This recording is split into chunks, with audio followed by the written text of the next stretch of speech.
من يهده الله فلا مضل له ومن يضلله فلا هادي له وأشهد أن لا إله إلا الله وحده لا شريك له وأشهد أن محمدًا عبده ورسوله.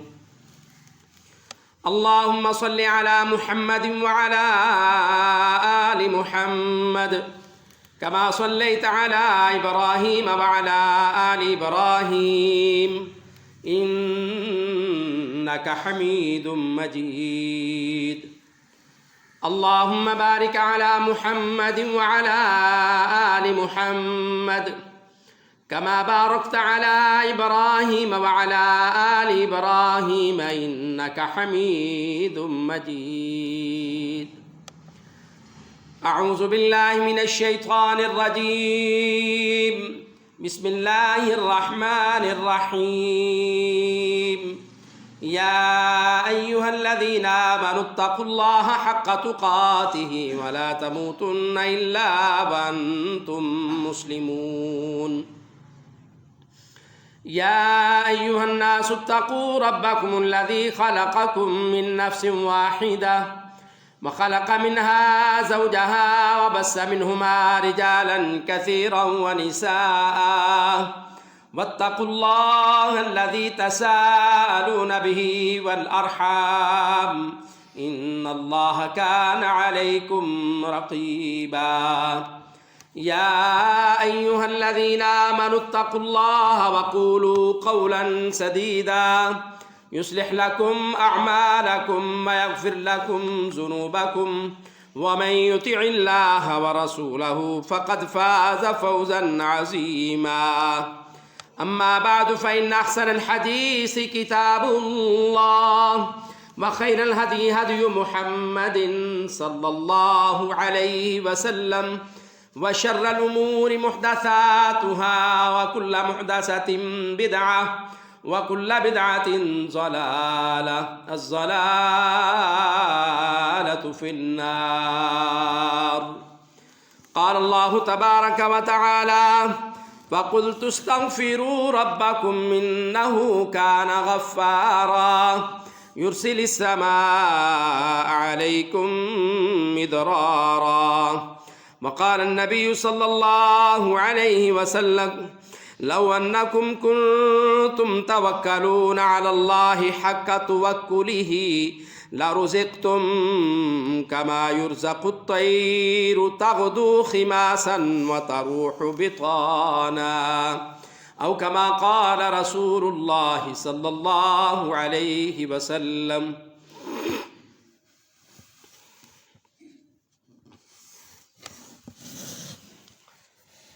ہر قسم کی تعریفات، تسبیحات، کبریائی کی، بڑائی کی،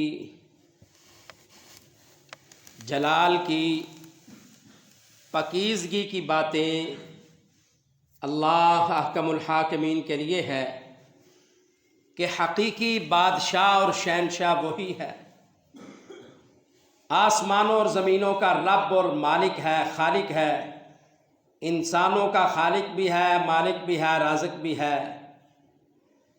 اور درود و سلام سید الانبیاء، امام الانبیاء، سرور کونین احمد مجتبیٰ، سید الاولین والآخرین، سید ولد آدم جناب محمد الرسول اللہ صلی اللہ علیہ وسلم کی ذات گرامی پر ہے. اللہ رب العزت نے رسول اللہ صلی اللہ علیہ وسلم کو ہم انسانوں کی رشد و ہدایت کے لیے مبعوث فرمایا ہے. یقیناً وہ شخص بڑا ہی بامراد اور کامیاب ہے جس نے اس دنیا کی مختصر ترین زندگی کو اللہ رب العزت کے احکامات کے مطابق اور پیغمبر صلی اللہ علیہ وسلم کی سیرت اور صورت کے مطابق بنا لیا. یقیناً یہی بندہ، یہی لوگ، یہی انسان، یہی ایمان والے مومن مسلمان آخرت میں بھی حقیقی کامیابی سے ہمکنار ہوں گے. سامعین محترم، گزشتہ سے پیوستہ اسلام میں غربت کا علاج کیا ہے، اس کا ایک سبب بہت سارے اسباب میں سے وہ ہم سماعت فرما چکے ہیں، وہ ہے تقوی، پرہیزگاری، للہیت، اللہ پر ایمان لانا، رسول اللہ صلی اللہ علیہ وسلم پر ایمان لانا۔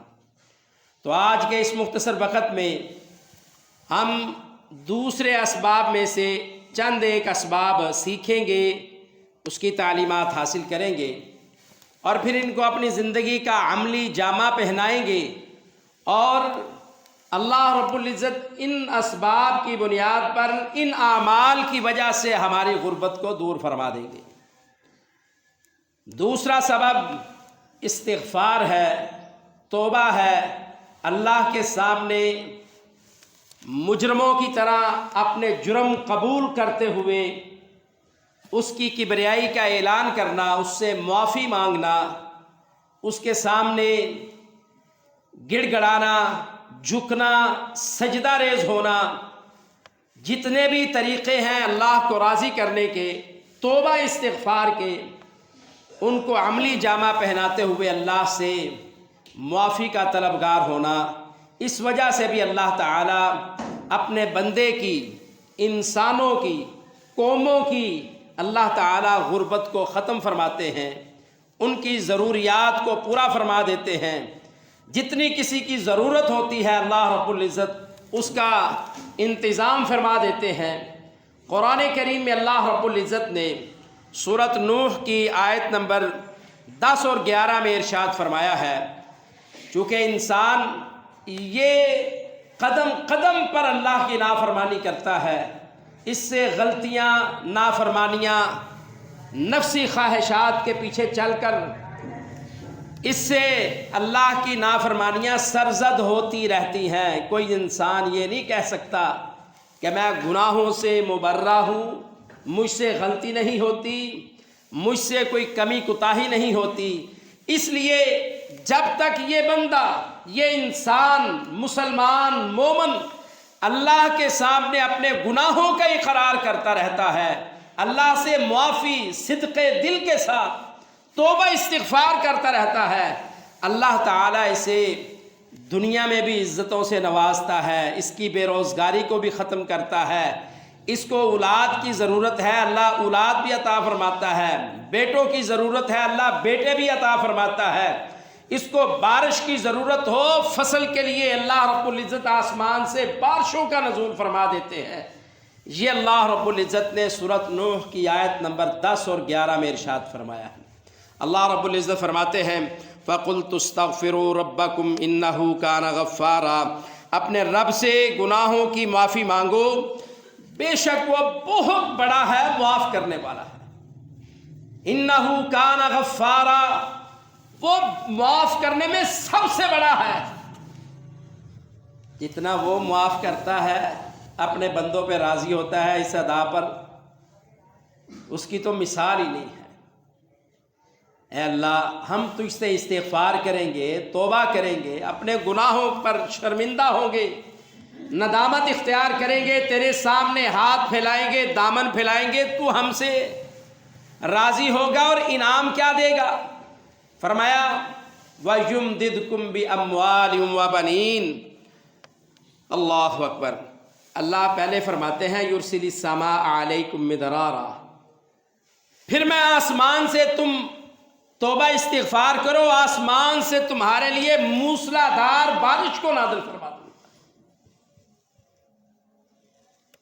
تیز بارش جو تمہاری ضروریات کو پورا کرنے والی ہوگی۔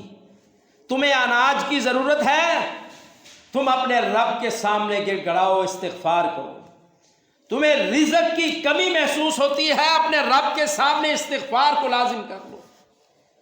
اللہ رب العزت آسمان سے بارشوں کا نزول فرمائیں گے، وہ بارشیں مردہ زمین کو زندہ کریں گی، ہریالی اور ہرا بھرا یہ زمین لہلہائے گی، اور پھر یہاں سے اناج نکلے گا۔ اس اناج کے ساتھ اللہ رب العزت تمہارے رزق کی جو کمی ہے، کوتاہی ہے، جو تنگ دستی ہے، اللہ دور فرما دے۔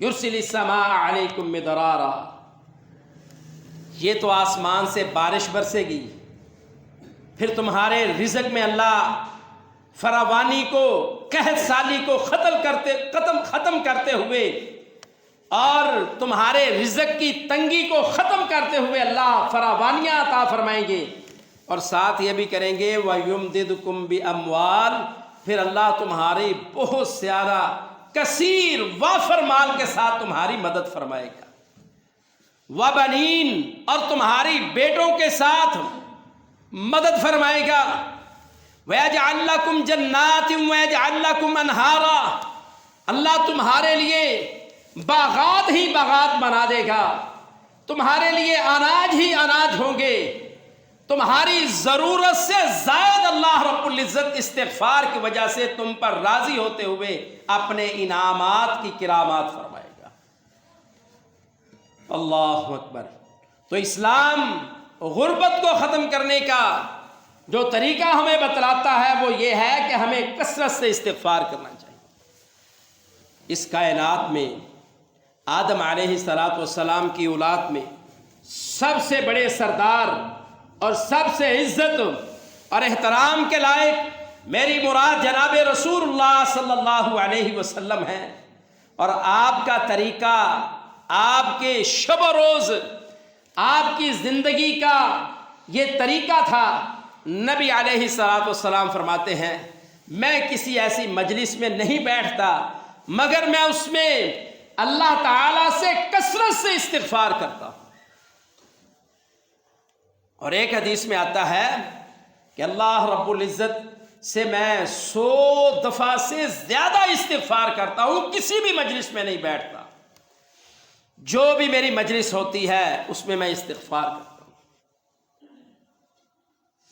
اور رسول اللہ صلی اللہ علیہ وسلم نے ارشاد فرمایا من لزم الاستغفار جعل اللہ له من کل ضیق مخرجا، جو بندہ توبہ، استغفار، معافی اور اپنے رب کے سامنے گر گڑانا شروع کر دیتا ہے، وہ اٹھتے بیٹھتے لازمی طور پر اللہ سے استغفار کرتا ہے۔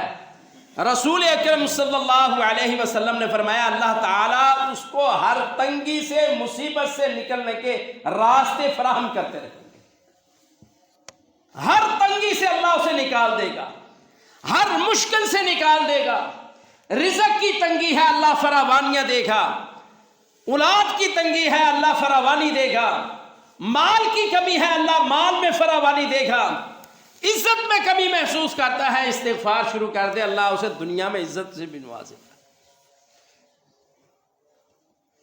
ہمیں مانگنا ہی نہیں آتا، ہم سمجھتے ہیں کوئی ایک چھوٹی سی نیکی کر لیا ہے تو میں نے بڑا، دوسرے تو یہ بھی نہیں کرتے میں نے تو بڑا اچھا کام کر لیا۔ اچھا بھائی، اللہ کے رسول صلی اللہ علیہ وسلم ایک دن میں 100 مرتبہ سے زیادہ اللہ سے استغفار کیا کرتے تھے، آپ نے تو کبھی یہ نہیں کہا تھا، آپ نے تو کبھی ایسی کوئی بات نہیں ہمیں سکھلائی۔ دراصل شیطان جو ہے وہ انسان کو خوشنما باتیں اس کے دل اور دماغ میں ڈالتا ہے، اور چل یار تم نے ایک کام کر ہی لیا نا، آج نماز پڑھ لیا کوئی بات نہیں، کوئی غلطی بھی ہو بھی گئی ہے تو پھر کیا، نماز سے تو اللہ معاف فرما دے گا۔ وہ ہمیں استغفار کی طرف آنے ہی نہیں دیتا، توبہ کرنے کے طرف ہمیں آنے ہی نہیں دیتا، اس لیے کہ شیطان سمجھتا ہے اگر اس نے اللہ کے سامنے ہاتھ پھیلا دیے، استغفار کر لیا، توبہ کر لی تو میرا مشن تو ختم ہو جائے گا۔ مشکات شریف سے ایک حدیث اس موقع پر آپ کے سامنے رکھتا ہوں، اور وہ حدیث حسن درجے کی ہے یا حسن لغیری کی درجے کی ہے۔ جناب رسول اللہ صلی اللہ علیہ وسلم نے ارشاد فرمایا کہ شیطان نے اللہ تعالی سے مکالمہ کیا، اور کہتا کیا ہے؟ شیطان اللہ تعالی سے مخاطب ہو کر کہتا ہے وَعِزَّتُكَ يَا رَبِّ، وَعِزَّتُكَ يَا رَبِّ، اے میرے رب میں تیری قسم اٹھا کر یہ بات کہتا ہوں، تیرے بندوں کے جسموں میں جب تک روح ہے، جب تک یہ زندہ ہیں، زمین پر ہے، میں ان کو ہمیشہ گمراہ کرتا رہوں گا، تیری نافرمانیوں پر کھڑا کرتا رہوں گا، تیری بغاوت پر ان کو لگا کر رکھوں گا۔ یہ شیطان نے اللہ رب العزت کی عزت کی قسم کھا کر یہ بات کہی۔ رسول اللہ صلی اللہ علیہ وسلم نے ارشاد فرمایا کہ اللہ رب العزت نے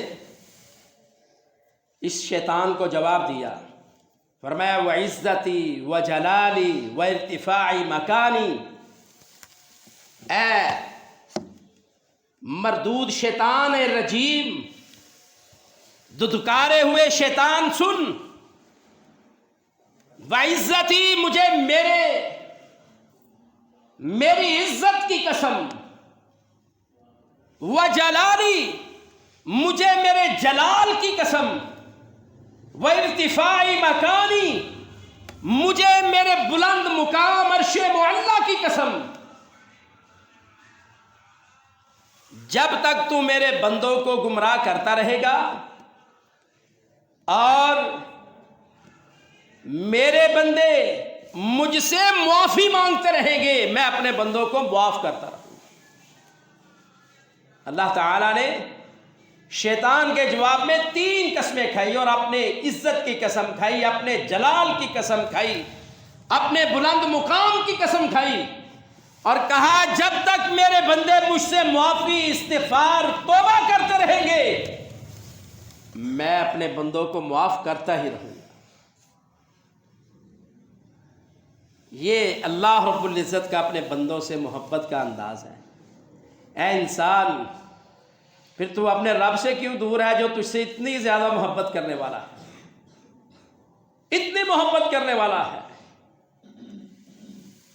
جناب سیدنا حضرت حسن بصری رحمہ اللہ،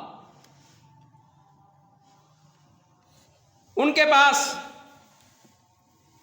4 افراد آتے ہیں، اور وہ چاروں افراد آ کر ان سے کہتے ہیں یا شیخ، ایک ان میں سے کہتا ہے کہ بہت زیادہ قحط سالی ہے، قحط سالی کی اس نے شکایت کی، شکوہ کیا، اور ساتھ کہا آپ ہمیں کوئی عمل بتا دیجئے۔ دوسرے بندے نے شکایت کی، دوسرا بندہ ان کے پاس دعا کے لیے آتا ہے، اور آ کر وہ کہتا ہے کہ میں غربت اور افلاس کا بہت زیادہ شکار ہوں، میری غربت ہی ختم نہیں ہوتی، مفلسی مجھ سے جاتی نہیں ہے، میری ضروریات پوری ہوتی ہی نہیں ہیں۔ تیسرا بندہ ان کے پاس آتا ہے، اور اس نے آ کر یہ بات کہی کہ آپ اللہ سے دعا کیجئے، مجھے کوئی ایسا وظیفہ بتلائیے کہ اللہ مجھے بیٹے جیسی نعمت سے نواز دے، بیٹا مل جائے۔ اور چوتھا آدمی ان کے پاس آ کر کہتا ہے کہ حضرت میرا جو باغ ہے نا پھلوں والا، وہ اچھا بنا تھا، سرسبز تھا،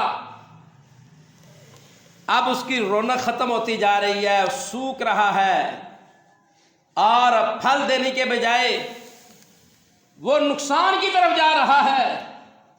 یہ 4 افراد امام حسن بصری رحمہ اللہ کے پاس آ کر اپنی 4 قسم کے معاملات اور شکایات اور شکایت کرتے ہیں۔ سب کی بات سنی، اور ان سب سے ایک ہی بات کہی۔ جب پہلے نے شکایت کی، اسے بھی کہا کہ بھائی کثرت سے استغفار کیا کرو، استغفر اللہ ربی من کل ذنب واتوب الیہ، کثرت سے استغفار کیا کرو۔ دوسرے نے شکایت کی، اسے بھی نصیحت کی، بھائی کثرت سے استغفار کیا کرو، اپنی زبان کو استغفار سے لازم کر لو، اللہ تمہاری اس تکلیف کو، پریشانی کو دور فرما دیں گے، قحط سالی کو ختم کر دیں گے۔ تیسرے نے جب بیٹے کی نعمت کا سوال کیا کہ مجھے کوئی وظیفہ اور عمل بتائیے کہ اللہ تعالیٰ مجھے بیٹوں جیسی نعمت سے نوازے، اسے بھی یہی نصیحت کی بھئی استغفار کو لازم پکڑو۔ چوتھے بندے نے جس نے کہا کہ میرا باغ وہ خشک ہو رہا ہے، اس کے پودے خشک ہو رہے ہیں، سڑ رہے ہیں اور اپنے پھل کو ختم کر رہے ہیں، اسے بھی استغفار کی نصیحت کی۔ جب چاروں افراد اپنی اپنی غرض و غایت سے واپس گئے تو جو پاس بیٹھا ہوا شخص تھا وہ کہنے لگا یا حضرت کیا بات ہے، آپ نے چاروں کو ایک ہی ذکر بتلایا ہے، ایک ہی نصیحت کی ہے۔ تو امام حسن بصری رحمہ اللہ نے قرآن کریم کی انہی آیات کو تلاوت کیا، کہا اپنی مرضی اور سوچ اور فکر سے میں نے ان سے کچھ بھی نہیں کہا، میں نے جو ان کو نصیحت کی ہے رب کا قرآن یہ بتلاتا ہے یرسل السماء علیکم مدرارا فقلت استغفروا ربکم انہ کان غفارا، کہ تم اپنے رب سے استغفار کو لازم پکڑ لو، اس سے توبہ استغفار کا سوال کرو، گر گڑاؤ، اس کو یاد کرو، اس کے سامنے رو رو کر اپنے گناہوں کی معافی مانگو۔ انہ کان غفارا، اس کی پہچان بھی یہ ہے کہ وہ معاف بھی کر دیتا ہے، یہ نہیں کہ وہ کہے کہ میں تمہیں معاف نہیں کرتا، وہ بخش بھی دیتا ہے، معاف بھی کرتا ہے، التجاؤں کو بھی سنتا ہے، ضرورتوں کو بھی پورا کرتا ہے۔ کہا جو ان چیزوں کو لازم پکڑ لے گا، اللہ کا قرآن کہتا ہے یرسل السماء علیکم مدرارا، آسمان سے وہ موسلادھار بارش کرے گا جس سے قحط سالی ختم ہوگی۔ اور پہلا جو شخص شکایت لے کر آیا تھا اور علاج کے لیے آیا تھا، اس کی شکایت یہ تھی کہ قحط سالی بڑی ہے میرے علاقے میں، کوئی دعا کیجئے، کوئی وظیفہ بتلائیے۔ کہا استغفار کو لازم، کہا قرآن کہتا ہے یرسل السماء علیکم مدرارا۔ اور دوسرے بندے نے جس نے یہ شکایت کی تھی کہ میں غربت اور افلاس کا شکار ہوں، مال کی بہت زیادہ کمی ہے، کہا اللہ نے کہا ہے وَيُمْدِدْكُمْ بِأَمْوَالٍ، اللہ تمہاری وافر مال کے ساتھ مدد فرمائے گا۔ استغفار کو لازم تو کر۔ اور تیسرے بندے نے جس نے کہا تھا کوئی دعا کیجئے میرے لیے، مجھے کوئی وظیفہ بتلائیے، اللہ مجھے بیٹے جیسی نعمت دے دے، تو اللہ نے تیسری چیز جس کا استغفار کے ساتھ تذکرہ کیا ہے فرمایا بِأَمْوَالٍ وَبَنِينَ، اللہ تمہاری وافر مال کے ساتھ مدد کرے گا اور بیٹوں جیسی نعمت بھی تمہیں عطا فرمائے گا۔ اور چوتھا بندہ جس نے کہا تھا میرا باغ خشک ہو رہا ہے، قرآن کہتا ہے وَيَجْعَلْ لَكُمْ جَنَّاتٍ وَيَجْعَلْ لَكُمْ أَنْهَارًا، اللہ کہتا ہے پھر اللہ تمہارے لیے سر سبز شاداب باغ اللہ تمہارے لیے بنا دے گا۔ تو اس کے باغ کی ہریالی کے لیے بھی استغفار کے میں نے اسے بتلایا، اور اللہ کا قرآن کہتا ہے۔ تو ہمارے اسلاف جو تھے وہ چلتے پھرتے اٹھتے بیٹھتے اللہ تعالیٰ سے جہاں اپنی زبان کو تر رکھ کے اللہ تعالیٰ سے بہت ساری نعمتوں کا سوال کرتے تھے، وہاں اللہ کے سامنے استغفار کر کے توبہ مغفرت کا بھی سوال کرتے۔ ہمارے ہاں یہ بات تو عام ہے، جسے کوئی بھی تکلیف ہوتی ہے فوراً کہتا ہے، پیسوں کی کمیاں فوراً کہتا ہے اللہ کبھی اتنا مال دے نا، اتنا مال دے مزہ آ جائے۔ کسی کو گاڑی کی ضرورت ہے تو وہ کہتا ہے یا اللہ فلاں گاڑی مجھے تو دے دے، کیا بات ہے، زندگی بڑی پرسکون ہو جائے گی۔ جس کو مکان کی ضرورت ہوتی ہے وہ مکان کا نام لیتا ہے، جسے کاروبار کی ضرورت ہوتی ہے وہ اس قسم کی دعائیں اللہ سے کرتا ہے۔ افسوس یہ ہے کہ ہم استغفار نہیں کرتے، دعائیں تو کرتے ہیں۔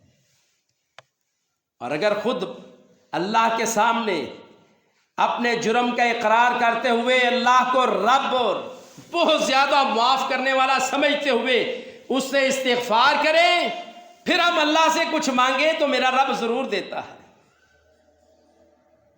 مانگنا ہمیں آنا چاہیے، اللہ ہمیں ضرور عطا کرتا ہے۔ تو ان اسباب میں سے جس سے اسلام کے ماننے والوں کی غربت ختم ہو سکتی ہے، دوسرا سبب استغفار ہے۔ تیسرا سبب اسلام ہمیں تیسرا سبب بتلاتا ہے غربت کو ختم کرنے کا، وہ ہے کہ رب العالمین پر ہمارا بہت زیادہ توکل اور یقین ہونا چاہیے۔ ہمارے ہاں یہاں یہ بات مشہور ہے، کوئی ناظم، کوئی انسپیکٹر، کوئی حوالدار، کوئی اے ایس آئی، کوئی ایس ایچ او، کوئی بڑا آفیسر ہمیں ضمانت دے، یقین دلائے، تو ہم ہر کسی کی بات کو رد کر کے اس کی بات پر یقین کر لیتے، کیونکہ یہ بڑا ہے اور یہ کر سکتا ہے، ہمارے ذہن میں یہ بات ہوتی ہے۔ تو اگر ہمارا توکل اور یقین اللہ پر اتنا پختہ ہو جائے کہ یہ میرا رب ہے اور تمام کائنات کا رب ہے، ہر خوشی، ہر فراوانی، ہر تکلیف، ہر مصیبت، ہر آزمائش اس کے ہاتھ میں ہے،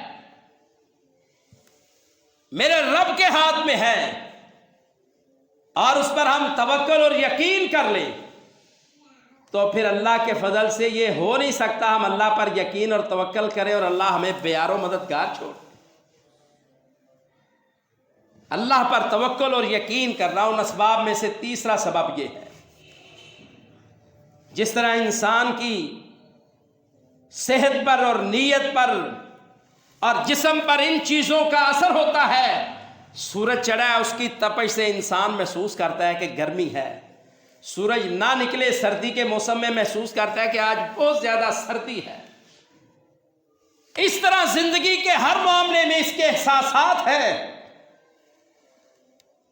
اگر ہم یہ توکل اور یقین اس انداز سے اپنے اندر پیدا کر لے کہ میرا رب سب سے بڑا ہے اور ہر کام پر وہ اللہ اکبر ہر کام کر سکتا ہے اور قادر مطلق ہے، کسی سے پوچھنے کی اسے ضرورت نہیں ہے، کسی کا پابند نہیں ہے، کسی کا مجبور نہیں ہے، وحدہ لا شریک ہے۔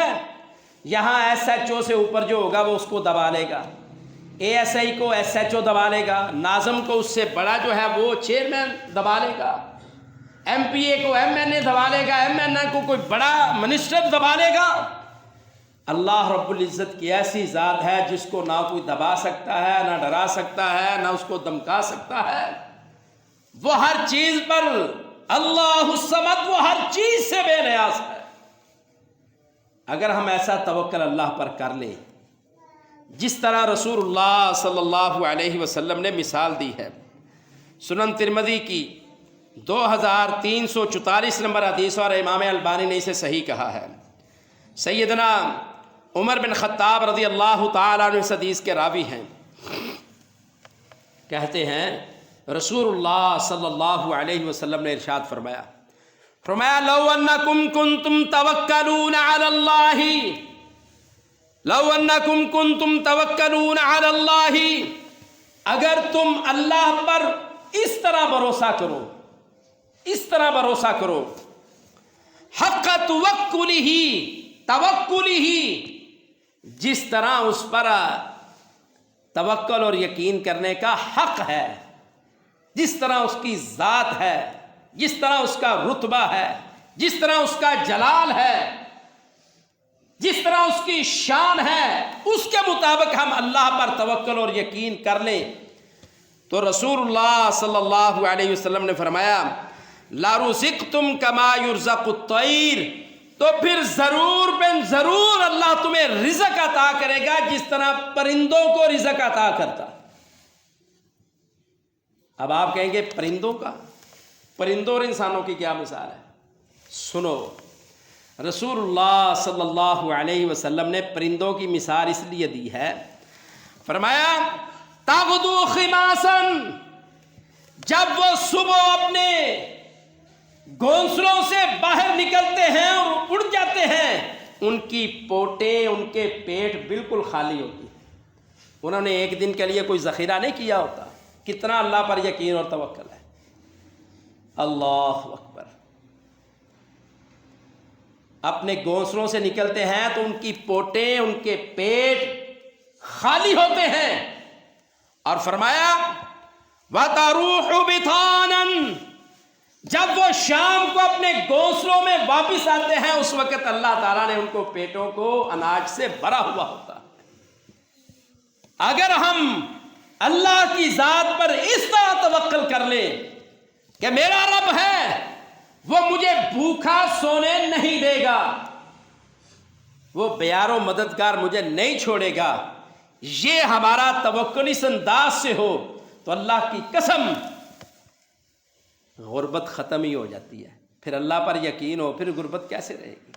اللہ پھر ہمیں ایسے رزق عطا کرے گا جس طرح پرندوں کو تمام مخلوقات کو عطا کرتا ہے، پھر ایسا رزق عطا کرے گا کہ انسان سے سنبھالنا مشکل ہو جاتا ہے۔ اللہ رب